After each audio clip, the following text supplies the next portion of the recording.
Bonsoir à tous. Je refais une petite vidéo pour expliquer un petit peu ce qu'est le Kemco multiplicateur 1.4. Donc on s'aperçoit qu'il est pas mal compatible avec pas mal d'objectifs, sauf certains où il y a quand même quelques petits soucis. Alors le Sigma, là c'est en l'occurrence c'est un Sigma 1750 2.8 constant que je vais monter dessus. Et là, il n'y a aucun souci, il fonctionne parfaitement, aucun problème là-dessus. Donc on s'aperçoit que l'ouverture à F4, puisque son multiplicateur, alors ça lui fait le petit Sigma, c'est un 1750 multiplié par 1.4, ça fait un 24,70.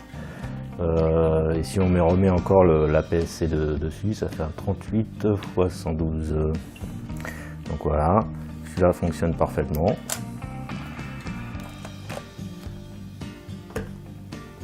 On va prendre maintenant le EFS 1835 de chez Canon. Alors là, par contre, il va y avoir un petit souci à mon avis, si je me souviens bien, il n'est pas très compatible avec le Kemco. On va prendre le Kemco. Là, je pense que c'est un problème de monture. On voit bien qu'en fait, on ne peut pas monter une monture EFS sur le Kemco. Ça ne fonctionne pas. Donc, totalement incompatible avec ce Kemco Pro 300. Donc, le Canon 1835 incompatible. Le Tamron 90 mm. Alors ça c'est un objectif macro qui ouvre de 8 puisque c'est pas un zoom en fait. Hein. Donc lui sans aucun problème puisque c'est une monture EF et pas EFS. Et il fonctionne très bien aussi pareil. Sans aucun souci. On peut faire toute sa course. Et on peut, hop,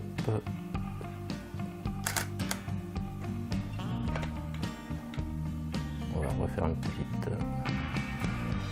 pour aller où là, sur le petit détail ici, hop, voilà. Alors, puis ce fameux Tamron 90 mm, vous voyez, il s'amuse là, il est un petit peu perdu, c'est normal, c'est quand même un objectif macro. Donc le Tamron de 90 mm multiplié par 1.4, il passe à 126 mm. Et si on rajoute la PSC dessus, le facteur APS-C qui en a un 6, ça fait un 201, ce qui est déjà pas mal pour un macro, on va dire. Donc voilà, il marche très bien avec ce petit convertisseur, ça agrandit un petit peu sa distance. Enfin, pas sa distance reste la même, mais par contre, vous pouvez prendre quelques petites bébêtes d'un peu plus loin, sans trop de soucis. Alors, Tamron, 90 mm de 8 macro. Pas de stabilisateur, mais il est très bien cet objectif. Le fameux 50 mm de Canon 1.8, ouverture 1.8. Alors, on va récupérer encore, j'ai l'habitude de le démonter avec, donc hop, on va récupérer, voilà.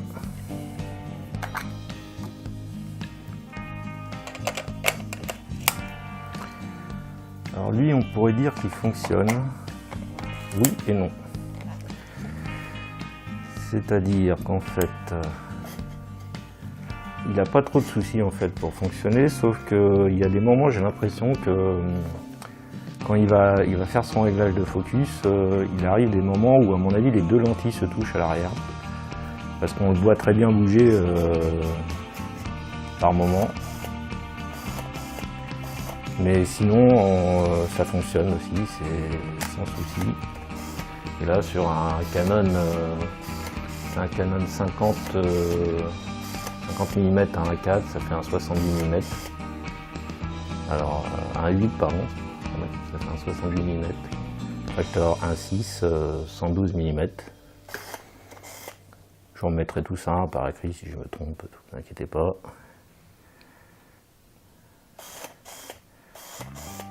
Alors pour faire sa mise au point, il a un petit peu de mal hein, quand même avec le... Je dirais qu'il a... On va essayer en F.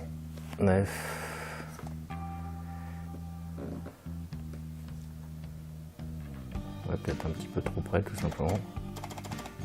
Voilà, si j'étais un peu trop près. Hop. Même là. Hein. Voilà, c'est... Son ouverture passe à minimum.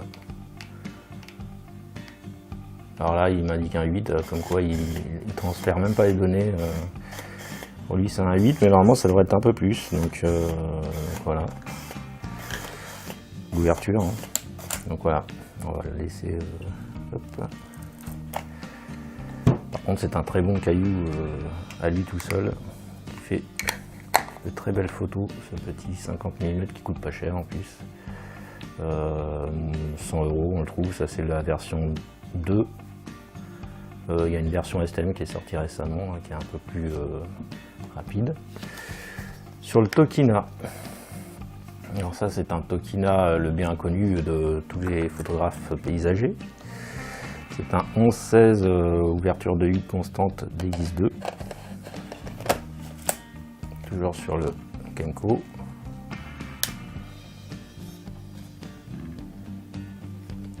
Hop, on se met en view. Et lui, sans problème, sans aucun problème même. Alors ça passe à F4 hein, d'ouverture forcément, ouverture minimum. Donc aucun problème de mise au point là-dessus.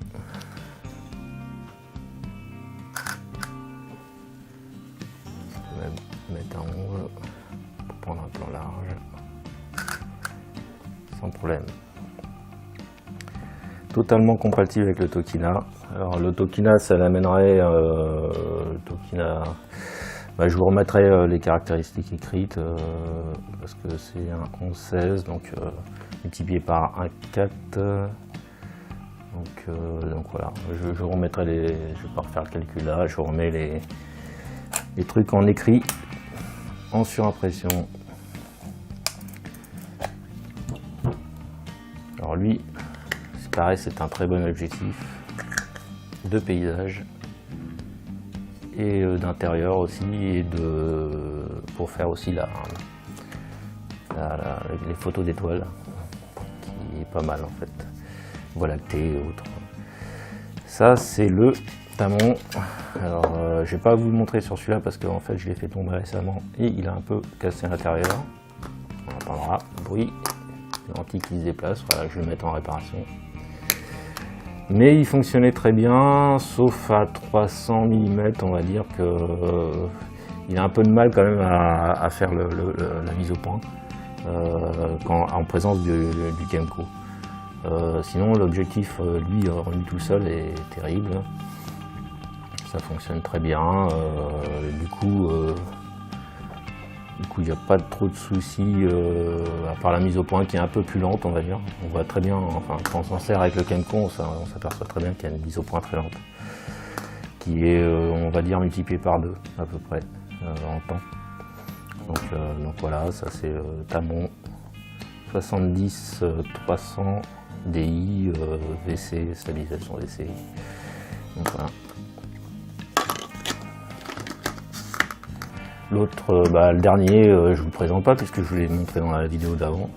C'est le 70-200 ouverture de 8, qui lui fonctionne très bien aussi. Voilà. Si vous avez des questions, vous pouvez toujours écrire un petit mot en bas de la page, ou et liker les vidéos si vous voulez que j'en fasse d'autres. Donc voilà. Et après, je vous montrerai peut-être aussi sur la version de l'EOS M, parce qu'il est montable aussi sur la version de l'EOS M. Bon, peut-être pas avec les objectifs EOS M monture le FM en fait, mais avec l'adaptateur, il fonctionne très bien aussi sur le EOS M. Voilà. Allez, bonne soirée à tous et à la prochaine.